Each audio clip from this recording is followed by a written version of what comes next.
So we're on Daf Chafei Amud Beis on the bottom.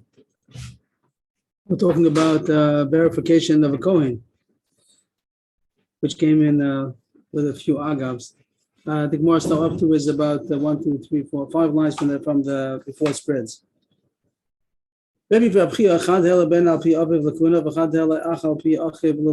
Two stories, one about Rebbe, one about Reb Chia. You don't yet know which story is attributed to which person. One of them, either Rebbe or Reb Chia, elevated a son to kahuna on the testimony of his father. The father testified that my son is a kosher Kohen, and he accepted it. The Rav accepted that that's a good testimony that his son is a Kohen. A Kohen means a kosher Kohen. I mean, of course, if it's the son, so he's a Kohen, so the son's a Kohen, but it could be that halala, maybe he married somebody that he's not supposed to, and the son might not be a kosher Kohen. So there was a story that the father did testify that his son is a kosher Kohen, and it was accepted. And other story, whoever it was, Another one, the story was that he confirmed that someone is a Levi on the testimony of his brother. He said that this is my brother, I'm a Levi, he's a Levi. And that's the way. Nowadays, it's not so much about being a Levi besides getting an Aliyah. But in times of Meiser, so then that would be a big benefit to be able to get Meiser, a tenth of people's tithing. A tenth of their produce. So they have to be confirmed as being a Levi also. And here it says that somebody, one of these two, either Rebbe or Pia, they can accept the testimony from a brother. The problem with both of these are that they're relatives, and maybe relatives not good enough. That's the subject. We said Eid Echad is good enough. Sometimes we had a machlokes in the Mishnah. Some said 1 aid is necessary, one said 2 aid are necessary. And a relative, that's the subject now. Is a relative also an acceptable testimony? So first, the Gemara wants to know who said what. Rebbe and Abchia, we don't know who said what. This time, Rebbe Hela ben Al Lakuna. I could prove to you that Rebbe is the one who said that the father could testify for his son. The Tanya, there was a story here in the first time, but now there's also a brisa about a case that he said. The brisa says a case, not that actually the story happened. We're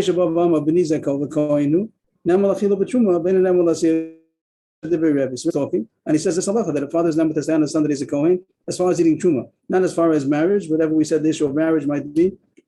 If it means his daughter, or it means the other pshat also, we kept pretty neutral about what does it mean about marriage. One pshat was that if his daughter needs verification based on his kahuna, that his daughter is also kosher to marry a Kohen.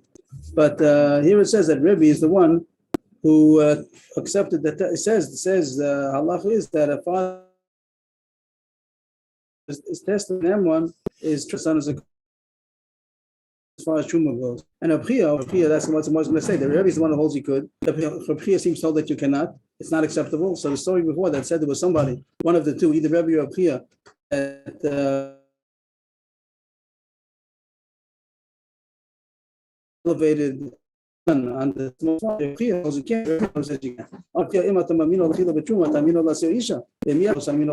have to be consistent. Why should be a difference between truma and between marriage? Even though we did see in the whole sugi before that we seem to say that yichus is lasio isha is more severe, but Reb Chia doesn't differentiate, and he says if you trust him as far as truma, also as far as marriage, and if you don't trust him for marriage, don't trust him for truma. Consistent. Amalei. So Rebbe explained himself. How come he's more lenient? He said if you do trust him for marriage, then if you do, then you won't trust him for truma. No, that's what it says. Again, you're going. If you don't, the word means don't. If you don't trust him, like he says, if you do. Sometimes the word is like im, but. So Priya says, if you trust him for marriage, if you don't trust him for marriage, don't trust him for truma. Amalei, Rabbi said, I'll explain myself. How come I trust him for truma more? There's something called biyado. It means that he has the power. If he wanted to do it, he could have done it without getting anybody to believe him. He could have given his own truma. He gets truma. The Kohen himself gets truma. So he could, if he wants to, he can give his son truma from his own portion that he gets. So that's why he's more trustworthy to say here, as far as the son also being eligible to get a portion of truma. It seems that the issue of the Gemara is not about the Isser of a Zarati truma. It seems about the moment is that we want to be able to prove that he's worthy of getting truma. People should give him truma. So he says that the father has the ability to get truma for himself, so he can give it to his son also. So as far as the monetary part, he has more biyado. It's more in his power to be able to get the truma to him. Taisa has a kasha that he only gets one portion. He wants his son to get another portion. He's eligible for two portions. That's a kasha that the Rishonim has. But the way the Gemara seems to say superficially is that the fact that he could get a portion from truma, so he can give it to his son also. So he doesn't need a big. That's why he's neman, because he has like a biyado. It's like a migu. He could have gotten it in a different avenue. But to bring testimony that his son is a kosher yichus as far as yichsin, so then he has no way to do it. That he has to get Bezin to believe him. So that's why he has more amanis as far as truma than marriage. But anyway, you see that Rebbe is the one who did trust him for truma, and Reb Chia was the one who was objecting to Stayim. So that's a good proof that of the two stories, Rebbe was the one who trusted him for a father to testify for a son, even though he's a relative. And he explains the reason is because it's biyado. And Reb Chia is the one who. But then, this time it's a good proof. I don't know, like the Gemara said before, the Gemara started off this. I could bring you a proof. Testayim, like 2-3 lines before it spreads, is the same word. The Gemara starts off with that. I could bring you a proof, but I don't really know the exact translation of the word Testayim. That's how they say in Yeshiva. I'll bring you a proof, but I would like to know what the exact translation is. It always helps to know literal translation. But that's the idea. But the Gemara has a problem with this because there was another story, like I said right away, that there was the other one, whoever it was, Rebbe or Chia. Now we know that the Kahuna story of the father was the Rebbe, so now we know that the other story about the Leviah was Reb Chia, that he accepted testimony of a brother to establish his brother as being a Levi. And how could, same problem, he's a relative. If you relatives, you don't trust Levi either. Reb Chia, the band, the Korach Weitzel Aviv, Achnami, Korach Weitzel Aviv, the reason he doesn't trust the fathers because the Gemara says you're right, he really didn't trust him. Mesiach Lefituma. Mesiach Lefituma means that he's talking in his innocence. We had this concept in Yevamos once upon a time that even over there you don't trust the guy about testimony that a man died that his wife should be able to marry. But if he's just talking as he's in his innocence, he's telling you the news. He's not coming to Bezdin to get any kind of permission for anything. So that's called Mesiach Lefituma. That you could assume that he's saying the truth because he has no reason to lie, just telling you in his innocence. So here also, you're right. Reb Chia holds that a father and a brother, they're all the same, they're not believed. But there's a new heter, Mesiach Lefituma. We'll see right away. The Rebbe also holds it as heter. There's a new heter, a new evidence that if you have somebody that's talking and in his innocence, he's just telling you a new story, no reason to think that he has any ulterior motive. You could believe him. The Mishnah just also translated this time is determined, to be determined. Determined. Oh, determined. The time to be determined. Thank you. Testayim is to be determined. Thank you. So this concept to point out something that's very relevant to us. The Chafetz Chaim has an issue about you're not allowed to believe Lashon Hara. Besides listening to Lashon Hara, he says you're not allowed to believe it. And he talks about Mesiach Lefituma. If the person who's saying it is not coming to blacken anybody, he's not coming to slander. Whatever happens, he just happened to be Mesiach Lefituma. He was talking in his innocence. He didn't realize that he's saying information that blackens somebody. So the Mishnah talks about if you could trust that. You're allowed to believe that. He's machmir, but he says maybe there's room to talk about it. But just to point out that Mesiach Lefituma is a kind of an amanus that sometimes we take it as evidence. Anyway, that's what the Gemara says. That there's two issues over here. Rebbe says there's an amanus father to testify for his son, even though he's a relative, but he can testify because it's biyado to give him truma. That's what the Brisa said. And Reb Chia doesn't hold that it seems, but everybody's going to hold that Mesiach Lefituma, a brother, a father, that if he's just talking in his own innocence, so then anybody's talking in their innocence, even the person himself. We'll see soon in a second that it's possible to trust him.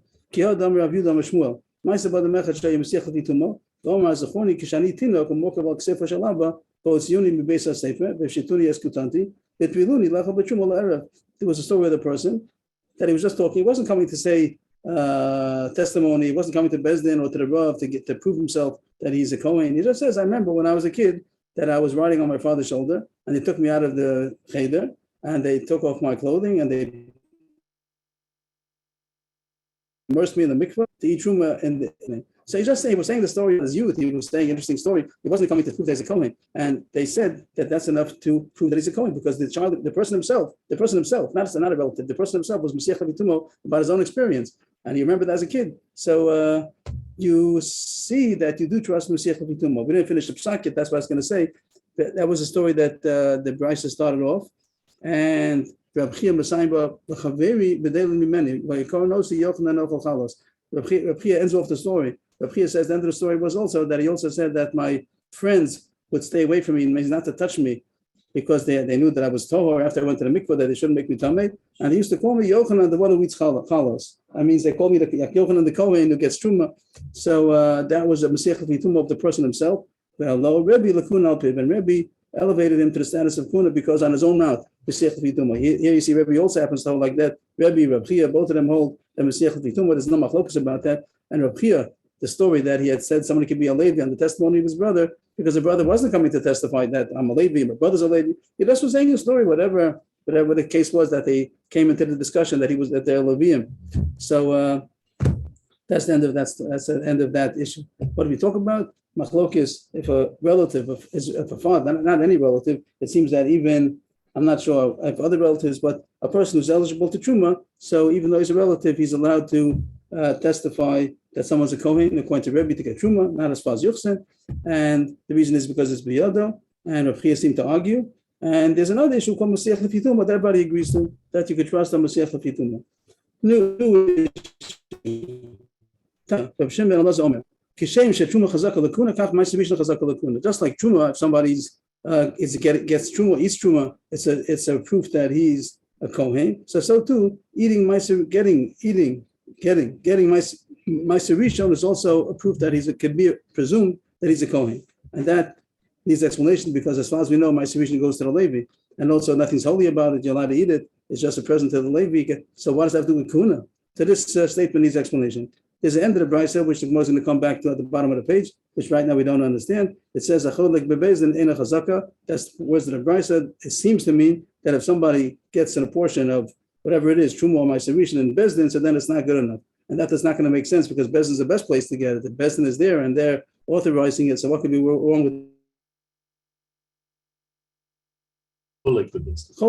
Cholik means dividing it in business. So that's great. They're the ones who are in charge of the Chalukah. That would be wonderful. So that statement needs explanation. I think most going to come to it at the bottom of the page. So we'll skip that right now. But the interesting point we're going to focus on is that it says that Meiser Rishon is a proof that someone's a Kohen. What does Meiser Rishon have to do with a Kohen? That's the Gemara's kasha now. Meiser Rishon the Levi. Meiser Rishon goes to the Levi, doesn't go to the Kohen. So what kind of proof is that he's a Kohen? The Gemara answers, there is somebody that holds that Meiser Rishon goes to the Kohen. And that's Rabbi Elazar ben Azariah. Tanya, we learned in the Brisa, Truma LaKohen, Meiser Rishon, the Levi did Rabbi Kiva. Rabbi Kiva says that the Levi gets the Meiser Rishon. The Kohen, of course, gets Truma. Everybody agrees to that. But Rabbi Kiva says the Meiser Rishon goes to a Levi only. And Rabbi Elazar ben Azariah, the Meiser Rishon after Kohen. That you have a choice. You can give the Kohanim are also shaped.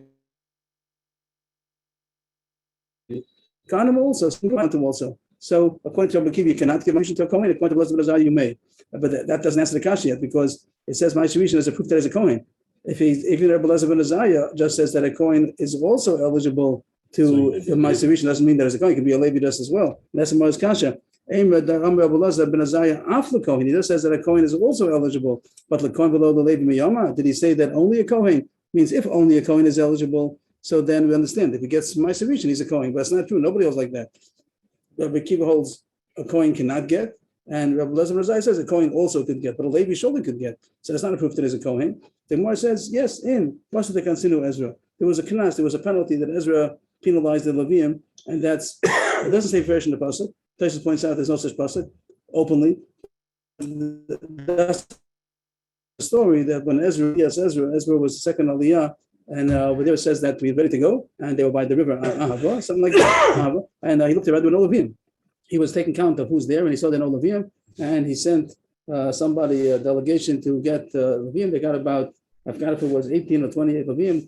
They got some Levium, but the Shevi Levi, they weren't enthusiastic about going up to Eretz Yisrael. And here it says that Ezra made a knas, that they're not eligible to get the Meiser Rishon.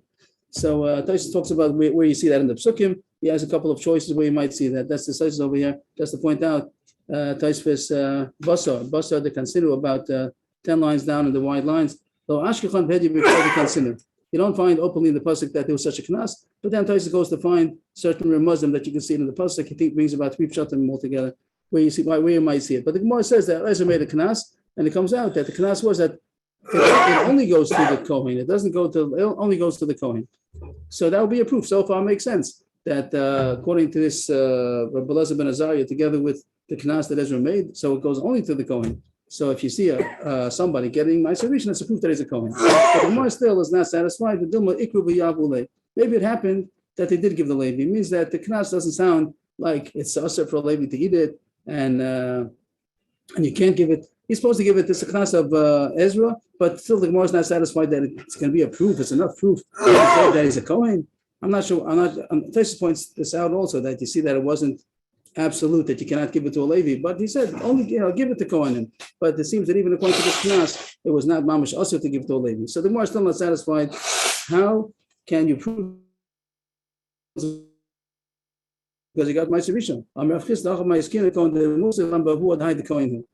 That it's going to be sure that he's a Kohen is because one of the two choices: either he's a Kohen or he's a Levi. We know that he's not a Levi. We know that the father's a Kohen. The only issue is going to be, is the son a kosher Kohen, because maybe the father married a Gusha or a Zon or somebody that's going to make the son.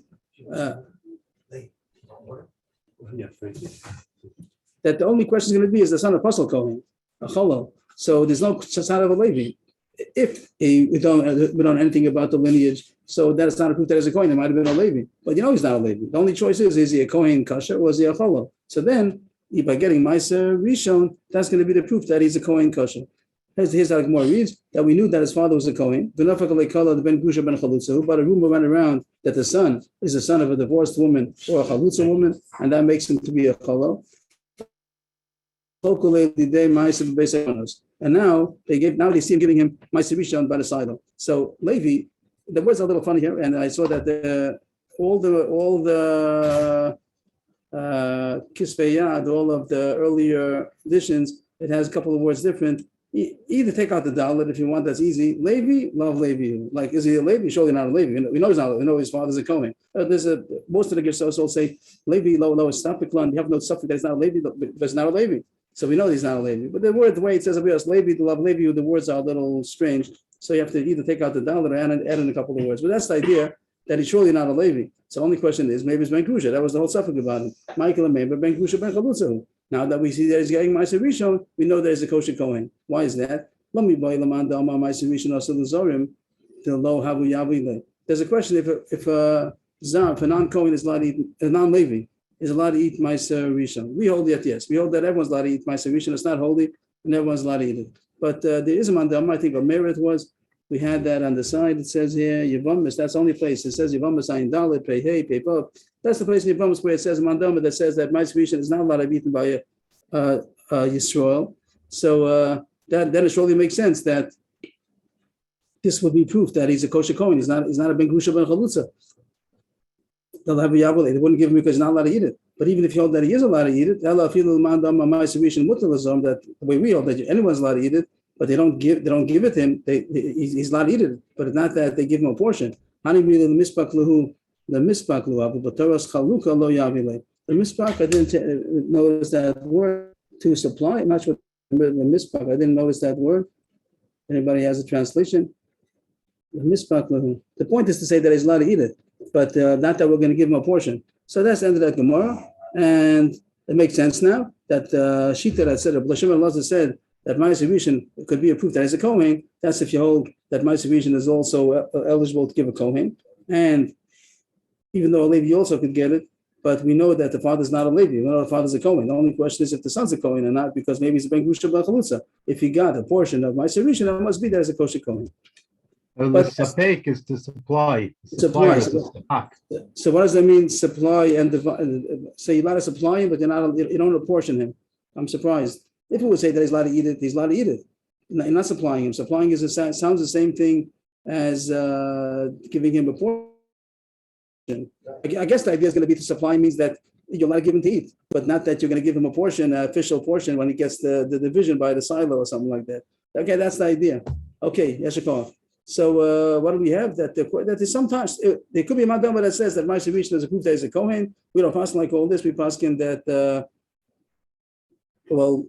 Ma'aser Rishon is to the Levi, and I don't think we pass in like a Blaz ben Azai that is also eligible to a Kohen. And I have to know about the Knas. There's a Knas here that says that Ezra. I have to know if the Knas even applies to Rabbi Akiva. Maybe even according to Rabbi Akiva that says that the Ma'aser Rishon is supposed to be given only to the Levi. Maybe the Knas made that it also is not given to the Levi, or the Kohen is eligible. The Rambam Paschal is like this, Knas, but he says it only was for the generation in the beginning, the first generations, but now and the Levim are allowed to get Ma'aser Rishon. Maybe the Kohen's also allowed to. I have to look into that. That's the end of that sugya. So we had this strange statement in the Brisa, Agav, that said in the red, that doesn't make sense to Torah because the Bezdin is the best place to be. That's what the Gemara starts now. What does that mean? If in Bezdin it's not good, so where is it going to be good? Bezdin is the best place that it should be good. It means something else altogether. Not that the Bezdin is making the chalukah, that they're apportioning the Ma'aser Rishon or the Truma. No, that's not their job. That's to do by the silo. The Bezdin, the case is that there was a Yerusha. There was a inheritance that was being divided by the brothers, and the father was a Kohen, and they divided the Truma amongst the sons, and this son also got a portion. And that they want to bring that as proof that it's not a Ben Grusha Ben Chalutza. Means if all the sons got an equal portion from the Truma that the father left over, bequeath, so we want to bring a pride that he must be a Kohen, because how did he get Truma? If the other brothers are good Kohanim, but maybe his mother was a Grusha Chalutza, maybe they don't have the same mother. And here it says that if they're dividing in Bezdin the Yerusha of the father and he got Truma, that's not a proof that he's a Kohen. There's not proof there's a Kohen kosher, even though his father is a Kohen. Maybe he's not good kosher Kohen because his father married a Grusha B'Chalutza. And the Gemara says, Pshita, of course not. That's because he's getting, of course, the mominus, the monetary value, of course he has a chelik in the Yerusha. If he's not allowed to eat it, he's not allowed to eat it. If a chalal would inherit his father who has Truma, so it's his money. The father had Truma and the chalal inherited it. He's not allowed to eat it because he's a chalal, but the money belongs to him. He's allowed to go to the marketplace and sell it as Truma. Of course, it's not that he's a Kohen. You might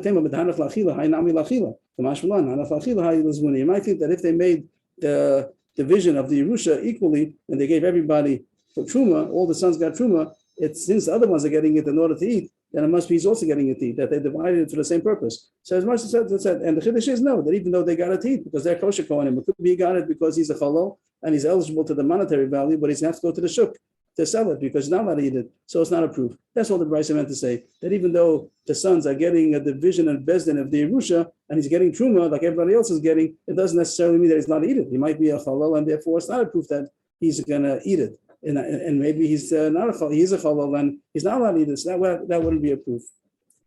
The rest of the Gemara goes now back to the Mishnah. The Mishnah seems to have machlokes if an Eidach testify someone's a Kohen causing Truma. The Gemara said everybody agrees as Yuchsin 1/8 is not enough, but for Truma, is it enough to have a Echad? And it seems to be machlokes. Tanakama said yes, and then Rabbi Lazar. Let's go to the Mishnah. If we could scroll back to the Mishnah a second. How many pages back is that? There it is. What is that? Chav Gimel number 23b. So over there, let's look at the Mishnah a second. It says that a person is not neman on himself to say he's a Kohen, but he's neman on his friend to say a Kohen. That Tanakama says Eidachad is good. Rabbi Yehuda says Ein Malin, Ein Malin. Rabbi Yehuda said not. Rabbi Lazar said that's only if they are Orin. If someone's coming to complain, say there's not a Kohen, so then you have to have 2 Eidim. But otherwise, 1 Eid is good enough. And then that 1 Eid is enough. And the Gemara is going to say that it's redundant. The Gemara doesn't bring it to Tanakama. I thought Tanakama also should be brought in. He also says Eid Echad is good enough. But the Gemara is just going to focus on Rabbi Elazar and Rabbi Shimon ben Gamliel, Rabbi Shimon ben Azgan. Both of them seem to say that Eid Echad is good. Rabbi Elazar says if you have Orin, you have complainers, people that are accusing that he's not a good Kohen, then you have to have 2 Eidim. Otherwise, 1 Eid is good enough. And Rabbi Shimon ben Gamliel seems to say the same thing. So that's going to be a more kasha that what's the difference between these two opinions. So back to our place.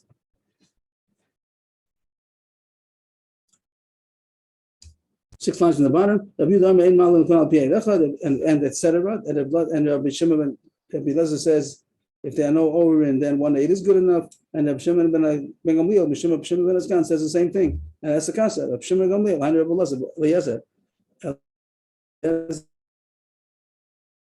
Both of them seem the same thing, that Eid Echad is good enough.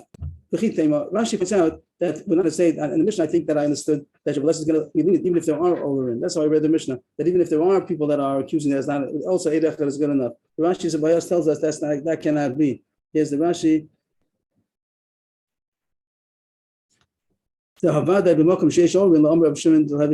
Surely, if there are people that are complaining, which we'll see that two people are coming to say that he's not, surely an aid is not good enough against two. So that can't be. So what are they arguing about? Our Mishnah was Rav Elazar. And here it says Eliezer. It's okay, I have to change the gears to someplace. Mhm. Maybe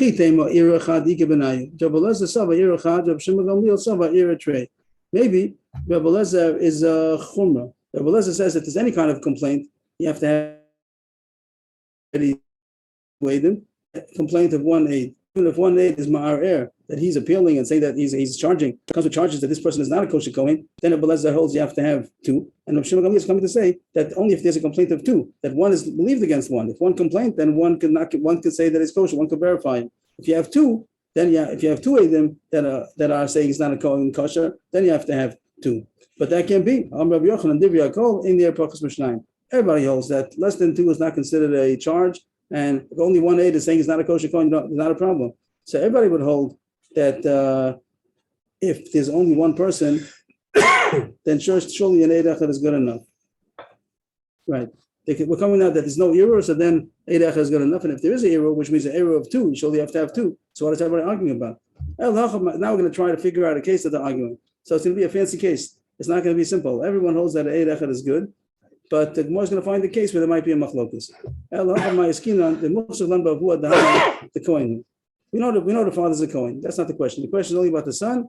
If the son became possible because he's a Gehusha, the father married a Gehusha or a Chalusa, maybe he's a Chalul. So far we have the father's a Kohen. He's probably a Kohen. He's a Chazak of a Kohen. The Nafakali called the Ben Gehusha ben Chalusa, and then a rumor came out. A rumor. Call is a rumor. No, nobody came mamish. A rumor that he's the apostle, the son's apostle, because his mother was a Gehusha Chalusa. So we told him to stop down. We told him to stop taking truma because maybe he's a gusha till further verification.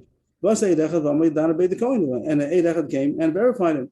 That's the case of the Eid Echad so far. One Eid has come that he is a Kohen. So we said, welcome back. We took him because of the rumor, and then we reinstated him because he had Eid Echad. The word Achtine means to go down, and the word Askine means to go up. Then also Ben Gusha ben Chalutza. Then two of them came and said that is possible. First, the rumor knocked him down, and the Eid Echad pushed him up. And then two of them came and knocked him down. And now Bachtine, so once again for the second time we knocked him down. And then Vasa Eid Echad Rama Yadana Beit the Kohen. And then another Eid Echad comes and says, I know he's a Kohen. So you have two against two. You have one up, and then two down, and then one up. Two down, I mean two say it's possible. And then so altogether you have two against two. Now it is a little bit interesting that the two single ones, they didn't come together. And that's the question the Gemara will talk about, is that could they combine to an edus if they said that they registered their testimony separately. They came to Bezdin separately. Here the Gemara is assuming everybody holds that you could combine. Bezdin combines the two testimonies even though they were to Bezdin. The full Yamam Masaf and edus. So what's the problem? The Gemara learns that this is going to be the machlokus now, that error, and you have an error. You have two edim. You have, what do you have? You have two edim that said that it's not good. Like it says in the top line, Beit Trey. And you have an Eid Echad now that comes at the end that says that it's good. So everyone says that if there wouldn't be two Eidim, then if there are two Eidim, everybody else you have to have two Eidim. If you have two Eidim say he's not good, surely he has to have two Eidim in order to say he's not. He is good. One that says he's good is surely not believed against two. But here the issue is that you have two, but they didn't come together. And so what? And the Gemara says that even if they didn't come together, it's tarfin. So what's the problem? It's two against two, and Edie can learn two against two, so therefore he goes back to the chazaka that he was a Kohen, or you could talk about the fact that the Eid Echad came first. First, the Eid Echad came after the rumor. That's what made him to be a. That's what reinstated him as a Kohen. Rashi seems to say that that's the chazaka that the Eid Echad came. The Ran brings down from the Rambam that even the original chazaka that we thought it's a Kohen. Why not? So. That might be the chazaka, but the way I was looking at it is if you look at the real story, it's two against two, and he could be a Kohen. Two against two makes it back to the chazaka, and the chazaka says he's a Kohen. So what's the problem over here? Do we worry about the cheapening of the Bezdin? Means it doesn't look good. It doesn't look good for Bezdin that everything's a yo-yo. That first he went down, then he went up, then he went down, then he went up. It's too many times. So it doesn't look good. People are start making fun of Bezdin. Person doesn't know what they're doing. The truth is that they do. But what should they do? That information came in spurts. First there was a rumor, so we said no. Then Eid Echad, so we said yes. And then two of them said no, so down. And then second Eid, you have two against two, you can put it up again. But it could be that one Mandama says Rashi just means 2 times. Since we lowered him 2 times, we're not going to elevate him again. That was how we're going to learn that the Eid Echad came. So Rabbi Eliezer said that there's no overin, so then Eid Echad is good enough. But if there is overin, then Eid Echad is not good enough. And Rabbi Shimon Gamliel said that even in this case, also 1 aid is good enough. Now, of course, it doesn't mean 1 aid is good enough against 2, but it means that the 1 aid now that comes together with the 1 aid that came before, now you have 2 aid against 2. And even though there was a yo-yo over here, we're the ones who brought him down, we're the ones who bring him up, but we don't care about this chash. People will talk about the bezdin. So that's how the Gemara has a suggestion that that's going to be the machlokes. Nothing to do with the real essence about Eid Echad. Everyone holds that 1 against 2 is not believed, and everyone holds that 2 against 2 is going to be chazakah, back to the chazakah of the Kohen. Here, the particular case where it went down and up and down. I'm sorry, how did it go? Yes, it went down and up and down. Now we're going to make it go up a second time, even though it doesn't look good. That's how the Gemara suggests the 5th pshat in the Mishnah. Rashi has a kasha. If that would be the case, then it could have said a simpler case. That even it wouldn't be a question of 1. The 1 came at the end. It was a rumor. We knocked him down. Then 2. Then Eid Echad said that he's good. So and then 2 said. And then 2 said he's not good. And now 1 says he's kosher. Right, but So it could have then said. 1 But against 2. Or? It's 2 against 2 because we're going now that the 2 combine. The one before. The one before that said is good, and another one, even though they didn't register their edits at the same time. But those 2 go together. Right, but the problem is because we took them down 2 times, we don't want to elevate them again. If so, the case could have been even if it would be 2 Eidim now. What if you had the rumor, knocked him down? Eid Echad, put him up. 2 Eidim knocked him down. What if 2 Eidim now come and say that he's good? And we can say he already went down twice. Right, the same thing. If you lose the Beit Din, it's nothing to do because there's only 1 of them. It comes out, the whole way of talking is if the Eid Echad is good enough. If the Eid Echad is good enough. That's not the point. The point is that they took him down to Eid Echad is good because you have 2 Eidim. The Eid Echad here is not an Eid Echad on his own. He's Eid Echad combining with Eid before. So why say such a case that is an Eid Echad? Yes, good. Eid Echad is not good. It's not the point. The point is once you took him down twice, don't elevate him again, even if you have 10 Eidim now. So that the Rav Ashi doesn't like that pshat. So, excuse me, the first Eid Echad was against a kol. So right, that's the right. 1 against right. 1. That's even better. Eid is better than a kol. Eid is better than a kol. So surely Eid Echad is good enough against the kol. But then 2 Eidim came. So now he's 2 against 1. But then he got to show 2 against 2, and he has a chazakah. But you want to say that there's a problem because it doesn't look nice for the bezdin. It doesn't look nice for the bezdin even if 2 Eidim come now. Not only 1, 2, 1, even 1, 2, 2. Also, you wouldn't put him up again. So therefore, Rav Ashi doesn't like that pshat. He says a new pshat. Elam Rav Ashi, start from the Eidus K'meflugi. We started in the beginning. We said that there's no problem. The 1 Eid in the beginning and the 1, and then the 1 at the end. We have no problem to combine them. That wasn't the issue. That's what the more right away preempted with the Kul Yalma, but start from the Eidus. There's no problem to combine the 1 and the 1. So altogether we have 2 and 2 against 2. Now the Gemara is saying no, that's not so simple. That is the machlokes. The machlokes is if 2 Eidim come independently to Bezdin, Bezdin heard both testimonies, but they were not together. So that's a question if you could accept such a kind of a testimony. And the one who says that it's not good, that who's going to be machmir now? Rabbi Eliezer says that if there's an error, then the Eid Echad is not good. Why? Because the Eid Echad that's going to come now is going to be individual. You have 1 Eid before, 2 Eidim said he's not good, then another Eid comes. So Rabbi Eliezer is going to say that since there's an error of 2, you have to have 2 Eidim that are going to come. It means you have to have 2 come together. But if you have 2 individuals, each one came by himself, then it's not good. And that, Rabbi Shimon Gamliel said, Rabbi Shimon Ben Azgan, that even Eid Echad is good enough. What does he mean? An Eid Echad who could combine to the Eid Echad before, because he holds that Bezdin could accept the 2 individual Eidim, and Bezdin combines it. That's what the Gemara ends off. We have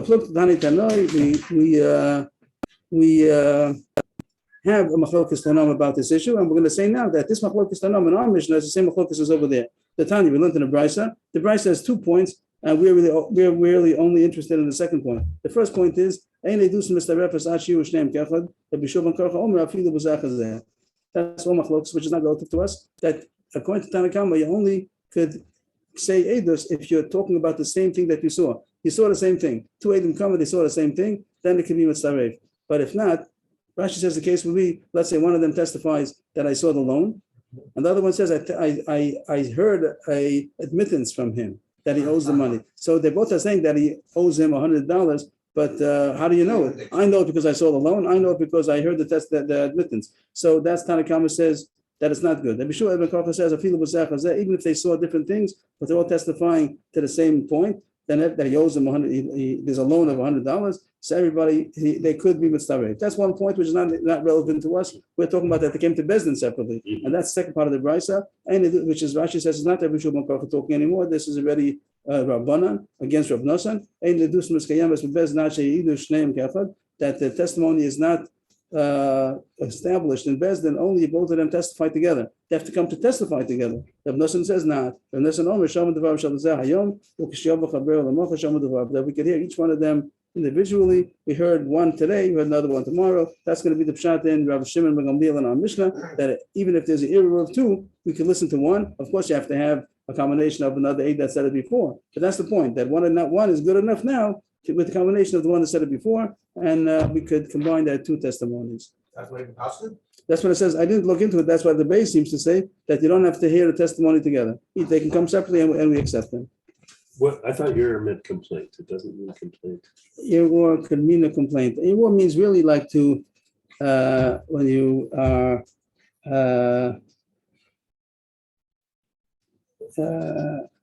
what's a good word?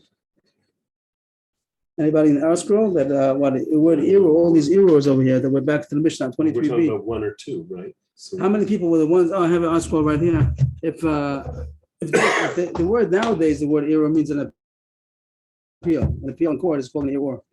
But here we're not saying the word appeal as much as charging that they're not the real Aiden. Let's see how they use the translation over here.